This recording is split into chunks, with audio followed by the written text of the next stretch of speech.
আমি দুটো শাড়ি নিয়ে এনেছি। দেখো তোমার কোনটা পছন্দ। হ্যাঁ মা, দুটো শাড়ি খুব সুন্দর। আমি এটা রাখবো, তুমি এটা রাখো। ঠিক আছে বৌমা। মা, দীপশিকার জন্য কিছু দেয়নি শ্বশুর মশাই? হ্যাঁ দিয়েছে তো 1000 টাকা। ও বলেছে নিজেই নিয়ে আনবে, ওর জন্য এবং আমাদের জন্য নিয়ে আনবে। জানি না কি নিয়ে আনবে। হ্যাঁ মা, এর জন্য আমরা নিয়ে গেছি। হ্যাঁ মা, ঠিক বলেছো। মা দেখো, আমি এসে পড়েছি। দেখো, আমি তোমাদের জন্য এনেছি। আর এসেছো, বসো। আমি বসবো বলে আগে দেখিয়ে নিই তোমাকে।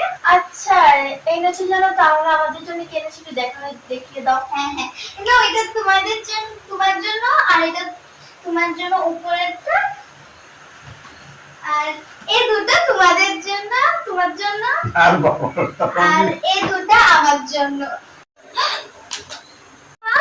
মা, কি এটা? এসব কি এনেছো তুমি আমাদের